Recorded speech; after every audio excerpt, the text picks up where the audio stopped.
Está com a gente aqui para nossa satisfação o especialista em direito de trânsito e ex-presidente da Comissão de Direito de Trânsito da OAB São Paulo, o Dr. Maurício Januzzi. Dr. Maurício, muito obrigado por atender o convite da Rádio Bandeirantes. Um bom dia para o senhor. Bom dia a todos, bom dia Agostinho, bom dia a todos os ouvintes. Nós aqui não fugimos, aí eu ouvi o seu comentário anterior, nós prestamos serviço à população, não sendo político e não sendo secretário e não sendo nada, nós estamos aqui para contribuir sempre. É isso que é importante, a gente precisa de gente que contribua, né, com o seu conhecimento, com a sua experiência, com o seu bom senso, né, coisas que estão faltando. Então, em falta mesmo fazer o quê, né? Aliás, o Dr. Maurício Januzzi, que está em áudio e vídeo com a gente aqui. Se você quiser entrar e acompanhar, entra aí no nosso youtube.com/Rádio Bandeirantes Oficial para acompanhar essa entrevista com o especialista em direito de trânsito, Maurício Januzzi. Bom, estava falando aqui sobre essa figura da moto, né, doutor Maurício, que ganhou um espaço muito grande nos últimos anos, em particular, né? Acho que a pandemia fez com que o trabalho do motoboy virasse algo ainda mais essencial do que sempre foi. O comércio eletrônico ainda mais também, né? Então essas entregas rápidas são essenciais, tal, delivery para lá, delivery para cá. E é isso, temos uma legião de motociclistas circulando pela cidade de São Paulo e, ao que parece, por esses dados aqui do Detran, uma legião de motos com uma fiscalização bem frágil. É isso mesmo, doutor Maurício? Nós precisamos agradecer, né, aos nossos motoboys e motofretistas aí, porque eles salvaram boa parte da população aí na pandemia, quer levando comida, levando medicamento, enfim, fazendo o serviço que nós estávamos impedidos de fazer pelo governo. O grande problema do transporte de motocicleta e do motociclista é a fiscalização. Nós vemos que existem muitas motos aí irregulares que são só retiradas de circulação quando existem blitz da Polícia Militar, diga-se de passagem, porque a CET não pode fazer isso, né?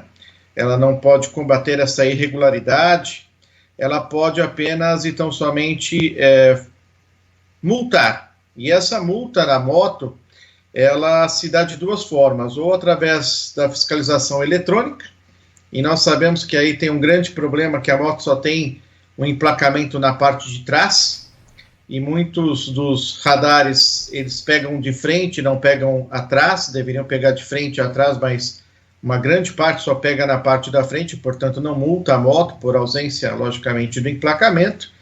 E a CET também, que deveria fazer uma fiscalização mais importante, principalmente nos grandes centros, né, nas grandes aglomerações em que há a incidência maior aí de fretistas e entregadores. E dentro desse sentido, então, eu vejo que há uma ausência de fiscalização e uma forma de fiscalização eficaz que possa, né, efetivamente colocar os maus motociclistas, vamos dizer assim, fora de circulação. Então, se não é uma blitz da Polícia Militar, qualquer irregularidade com relação a IPVA, com relação a licenciamento, não é coibido, e também com relação a outras questões, como deve o motociclista andar com o farol ligado, né, na via pública, até para que ele possa ser enxergado pelos outros entes aí desse modal de trânsito, e as outras questões específicas, como furar o sinal vermelho, excesso de velocidade, que nós sabemos que, infelizmente, quem coíbe isso a fiscalização eletrônica, que não é eficaz para esse tipo de veículo. É isso. Aliás, só para a gente já adiantar aqui, para não haver compreensão equivocada do que a gente está dizendo e propondo aqui, né, doutor Maurício? A gente sabe que boa parte dos motociclistas que extrapolam a velocidade e até fazem aquele zigue-zague, enfim, colocando em risco, antes de mais nada, a vida deles, né? Antes de mais nada, a vida deles. Então a gente sabe que muitos desses casos acontecem porque as empresas de entrega exigem isso do motociclista, né? Querem que ele cumpra um horário que não é possível, que ele faça trajetos num prazo de tempo muito curto que é inexequível. Então, na verdade, eles são uma vítima, eles são vítimas dessa situação toda. Então, acho que a gente tinha aqui também, e acho que aí cabe ao poder público, seguramente, verificar quais são as exigências, quais são as cobranças que essas empresas fazem dos seus funcionários. Se é que são funcionários também, né? Porque alguns nem essa relação de trabalho, de garantia e tal, de seguridade tem. Então, acho que a gente fala da ponta, né, do que aparece para todos nós, que são os excessos dos motociclistas, mas um trabalho sério, né, doutor Maurício, passaria também por uma fiscalização das empresas que contratam essa gente toda, né? Na verdade, a chamada uberização, né, que é a ausência de um contrato de trabalho entre a empresa e o motofretista, que é o motoboy, faz com que não exista uma fiscalização, né? Ele é apenas um aplicativo que terceiriza serviços, mas não tem nenhum tipo de obrigação. E eu pergunto aonde estaria o Ministério Público do Trabalho, que tem esta função de fazer essa fiscalização, que eu, né, se me permitir, nunca ouvi falar, né, de uma fiscalização do Ministério Público do Trabalho em relação a essas empresas. Também um outro modo muito ruim, né, que essas empresas fazem é o fato de ter um tempo de entrega, e não só isso, né, a pessoa ganha não pelo número de ganha pelo número de entregas. Então, quanto mais entregas ele fizer, mais rápido ele for, portanto, mais ele ganhará.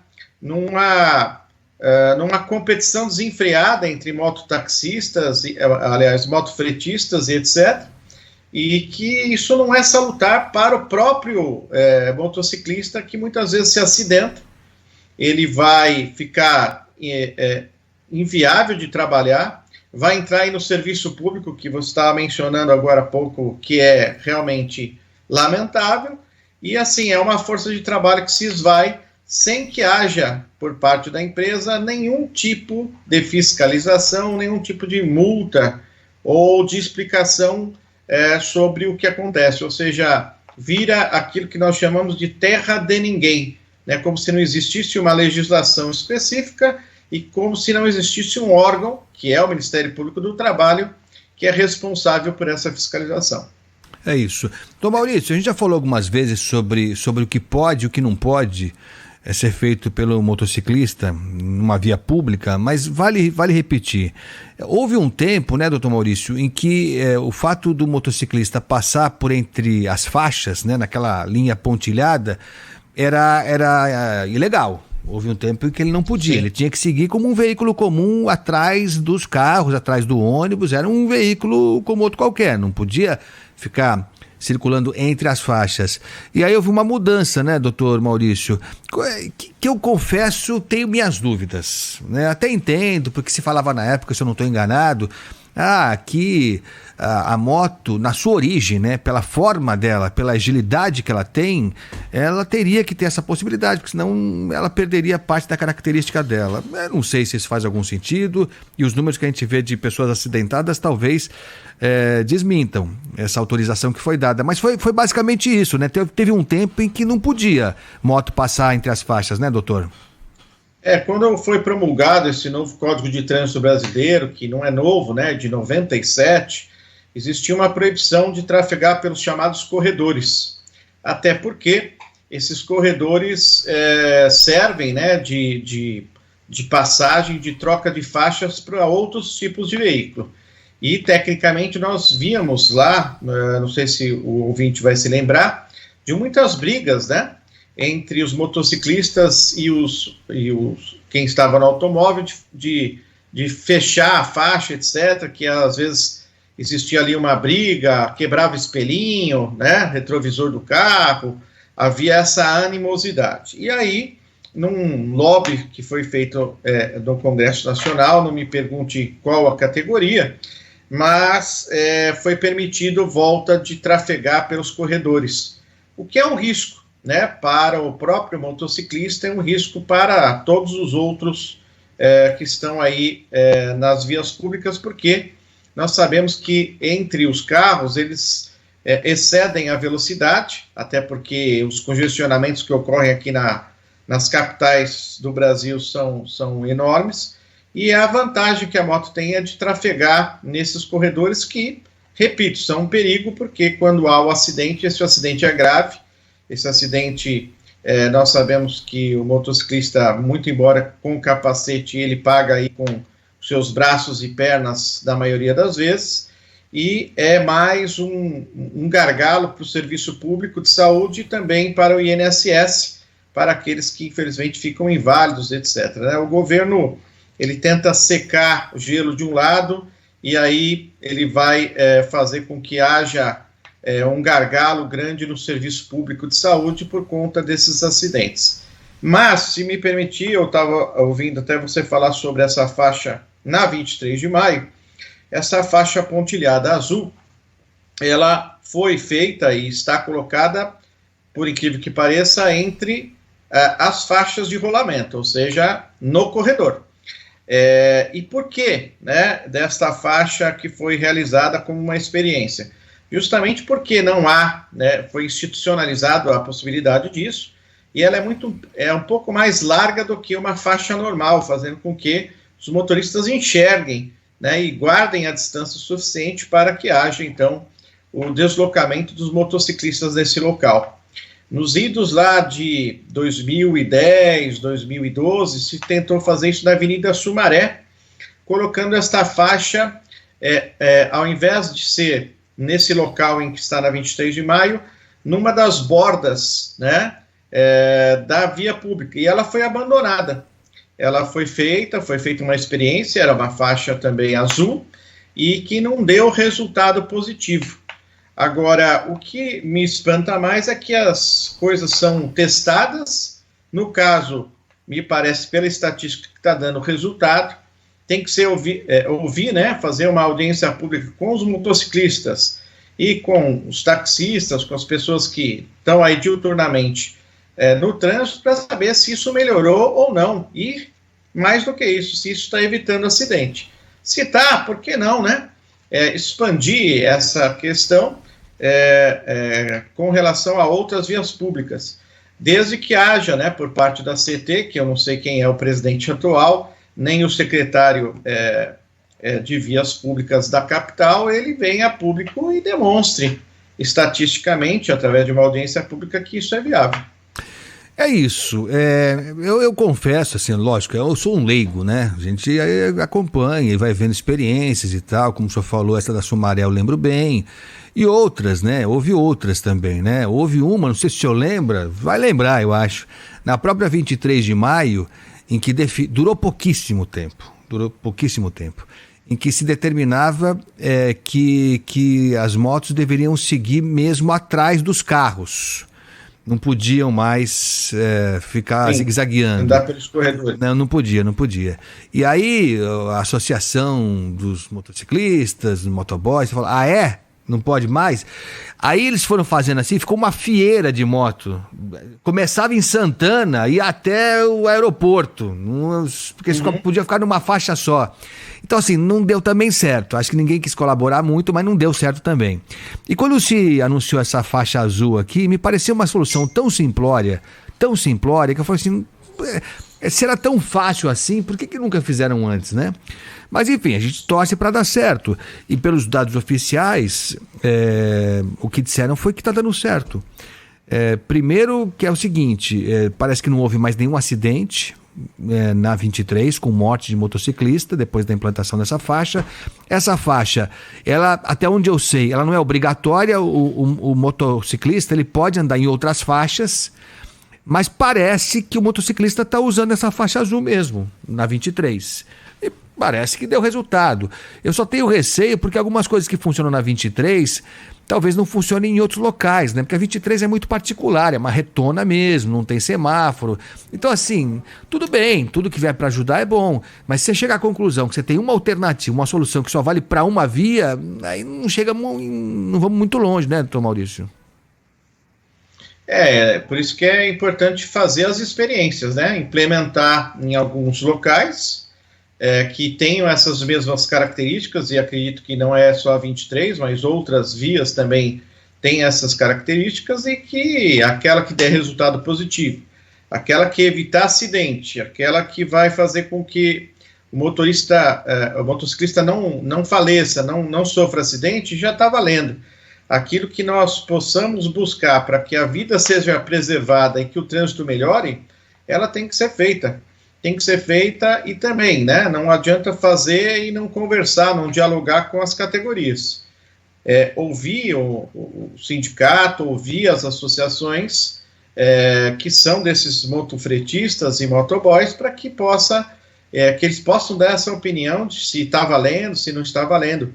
O que eu acho, assim, não pode só fazer, deixar lá e daqui a pouco não implementar mais, não fazer, daqui a pouco já apaga pela ação do tempo, né, já que a tinta utilizada não é da melhor qualidade, já ela se apaga por ali e fica só como uma experiência que evitou, aí, pela estatística, mortes, e que não foi implementada em outras vias.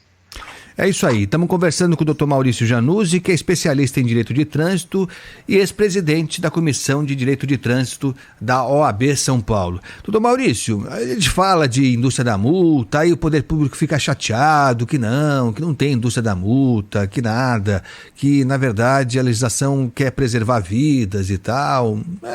Pode ser, mas outro dia saiu um ranking dos 10 radares que mais multam na cidade de São Paulo, e aí se repete alguns que já são velhos conhecidos e que a prefeitura, no caso aqui de São Paulo, não toma iniciativa para mudar. Então você tem aquele da alça de acesso da Ponte das Bandeiras, que é uma armadilha. Eu não consigo entender aquilo e vou falar isso para o resto da vida. Eu não consigo entender, eu não sei se há precedentes em outro local aqui em São Paulo. Não sei se você conhece ali, para quem vai para a Marginal. Quando você pega a alça ali, tudo bem, aí disseram... Ele é o campeão. Ele é o campeão, é eternamente campeão. Esse é o nosso... Se tem um herói nacional que é campeoníssimo, é esse radar. Esse aí é o radar campeão mesmo. E aí vão falar, até disseram, mas tem placa, não sei o quê. Tudo bem, tem placa, mas assim, o motorista, ele tem 1 milhão de coisas para atentar ali. Não é normal você ter uma alça de acesso na Marginal em que você não pode passar num dado horário. Isso não existe. Eu não sei se existe alguma outra alça em São Paulo que naquele horário, acho que é das 6 às 10, é isso? Acho que é das 6 às 10. Isso. Você não pode entrar. Tá aberto, mas você não pode entrar. Então, assim, tudo bem, vou de novo dizer, tem placa, mas o número de multas, o número de pessoas que passa ali no horário em que a placa não permite, já deixa claro que não tá legal. Não é todo mundo que quer desrespeitar. A gente entrevistou aqui recentemente uma auxiliar de enfermagem, doutor Maurício, que foi multada 250 vezes. 250 vezes. Porque, na época da pandemia, ela, como profissional de saúde, tinha que sair todo dia, voltar para trabalhar, e não atentou que ela não podia passar entre 6 e 10 ali. E passou. E naquele período teve o agravante, o senhor vai lembrar bem, que as multas não chegavam, né? A notificação não chegava no prazo adequado. Então, ela não recebeu a primeira notificação e foi recebendo multa atrás de multa. E, de repente, um belo dia, vieram todas de uma vez na caixinha do correio dela, né?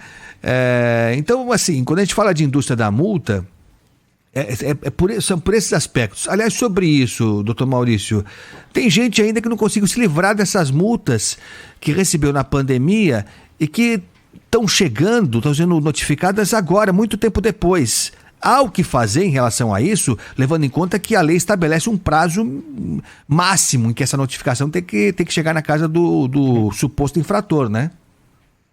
Acho que é importante destacar que essa indústria da multa, ela melhorou. Existiam administrações anteriores a essa que realmente foi, até quando eu era presidente da Comissão de Trânsito da OAB, nós denunciamos isso, que existia uma parceria entre as empresas que faziam fiscalizavam as multas com a prefeitura. Isso foi denunciado para o Ministério Público.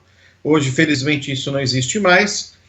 Existem locais como esse que você mencionou, que deveria ali estar permanentemente um agente da CET orientando o trânsito, dizendo que, e também explicando para a população porque que não pode passar naquele horário, né, que é uma coisa que não dá para entender. E uma outra questão importante é que essa fiscalização eletrônica ela é colocada em locais em que há a possibilidade de haver acidentes automobilísticos, e por isso que ele é colocado ali estrategicamente ou estudado nesse sentido. Então, se é um radar tão problemático assim, deveria ter lá um CT constantemente para fazer o quê? Para alertar as pessoas, para não passar naquele momento, para que sigam para uma outra alça, dando a opção de uma outra alça de acesso, porque às vezes a pessoa não tem condição de saber onde tem um outro desvio para fazer, etc. Ali é uma falha. Ali eu acho que realmente, desculpa a expressão, é um caça-níquel mesmo, ou seja, é uma máquina de fazer dinheiro, igual ao pedágio, né? E nesse sentido, voltando à sua pergunta, existe uma questão que durante a pandemia houve um decreto, houve uma resolução do CONTRAN, dizendo que não poderia haver notificações, e que agora essa resolução caiu e as notificações estão chegando. Só que existe uma outra questão importante, que é a prescrição da multa. O que é a prescrição da multa? Existe um tempo para que a pessoa possa ser processada administrativamente, por assim dizer, punida administrativamente. E, tecnicamente, quando você recorre de uma multa, os órgãos de trânsito têm 3 anos para julgá-la até o final, ou seja, vamos dar um exemplo aqui, eu vou fazer uma defesa prévia, depois eu tenho a Junta Administrativa de Recursos, a tal da JAR, e depois o CETRAN, que seriam as 3 instâncias necessárias para se recorrer. Se passar mais de 3 anos, há uma questão de prescrição intercorrente, que deveria, se nós tivéssemos uma autoridade pública ciente do que deve ser feito, declarar a prescrição dessas multas. Há quem diga que esse decreto, essa resolução, interrompeu a prescrição, mas as causas que interrompem a prescrição são muito claras no Código de Trânsito Brasileiro. Portanto, caberia, até por uma questão de moralidade pública, pela questão da pandemia que todos nós enfrentamos, pelas situações de risco dessas pessoas que foram multadas e pela condição econômica que nós estamos vivendo, e isso é uma questão coletiva, né?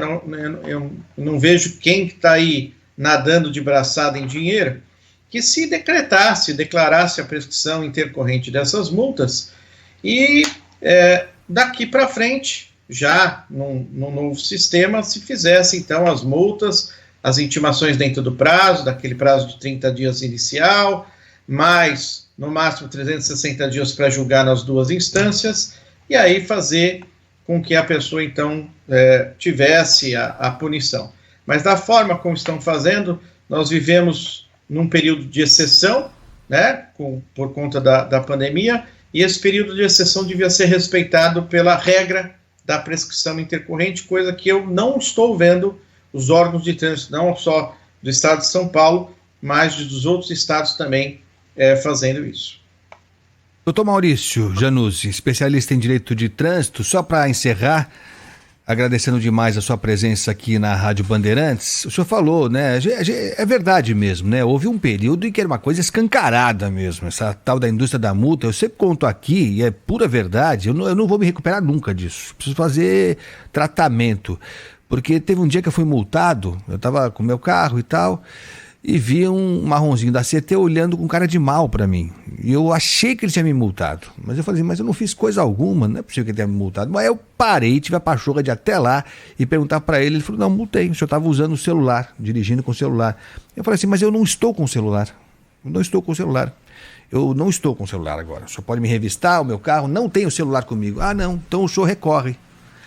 Aí você recorre como? Você fala assim, eu juro por Deus, senhor julgador, que eu não estava com o celular. Você não tem, é uma prova mesmo, é impossível de você fazer isso. Você pode argumentar, né? O julgador pode ir com a sua cara e falar, eu acho que ele está falando a verdade. Mas prova provada mesmo, você não tem como fazer.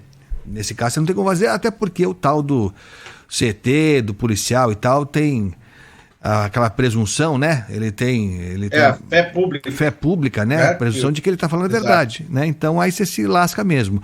Mas de fato, a gente avançou, eu acho que houve, se não estamos no melhor dos mundos, não estamos, mas acho que houve um certo pudor, pelo menos, do agente público.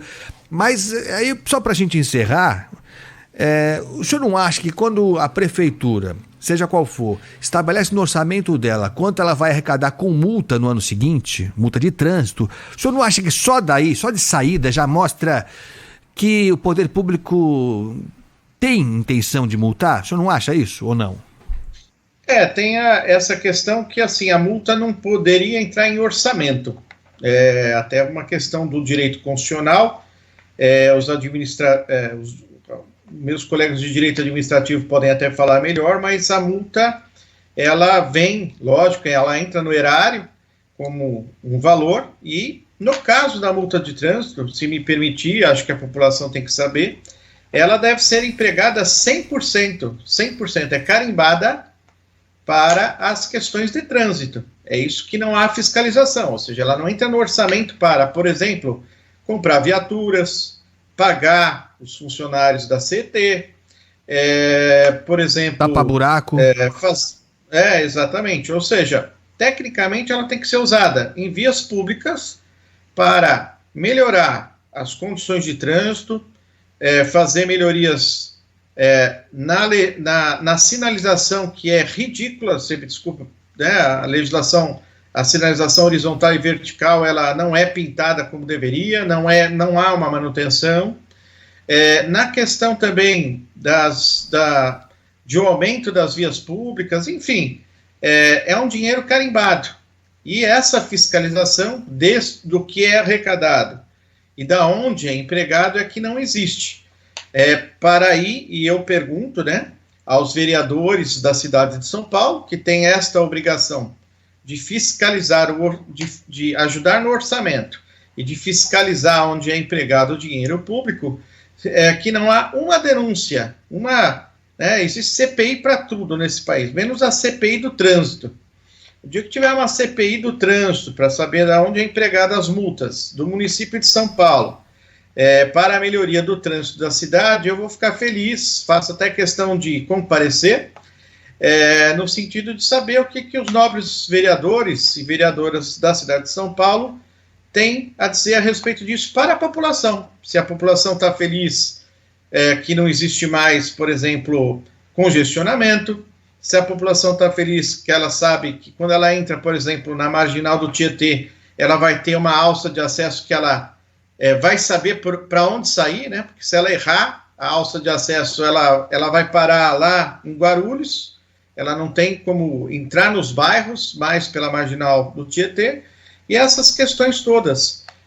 Melhorar também a vida da população aí dos motofretistas e dos motoboys, enfim, fazer com que esse dinheiro seja empregado em benefício da população de São Paulo e da melhoria no trânsito. Mas vamos esperar sentado, viu, doutor Maurício, por essa CPI aí. A CPI do transporte público aqui em São Paulo não saiu, né? Com tantas evidências aí de envolvimento do crime organizado, né, em companhia de ônibus e tal, tantas evidências, não saiu. O vereador não tem. Alguns assuntos, misteriosamente, a nossa Câmara Municipal prefere não se envolver. Pelo menos não se envolver publicamente, né? Na investigação. Às vezes se envolve subterraneamente, mas para tentar resolver a situação, aí eles não têm interesse não. Doutor Maurício Januzzi, especialista em direito de trânsito, ex-presidente da Comissão de Direito de Trânsito da OAB São Paulo. Muito obrigado, viu, mais uma vez pela presença aqui na Rádio Bandeirantes e até breve, doutor Maurício. Eu que agradeço aí a oportunidade e fico à disposição de todos aí para um bate-papo sobre trânsito. Muito obrigado, muito obrigado. E vamos seguir nesse assunto aqui, se interessar para vocês. Vocês falam aí, você que é motofretista, você ficou chateado aqui, a gente está cobrando fiscalização para moto. Não, a gente cobra a fiscalização correta e adequada dentro da lei para todos, para que o trânsito seja mais tranquilo é exagero, menos pesado, menos penoso para todos nós, Óbvio que a solução do trânsito, ou pelo menos... uma condução mais adequada dos problemas do trânsito, essa condução mais adequada não passa só por fiscalização, né? Passa por uma série de outras coisas. Mas acho que a fiscalização é sempre importante quando ela é correta e quando ela é justa.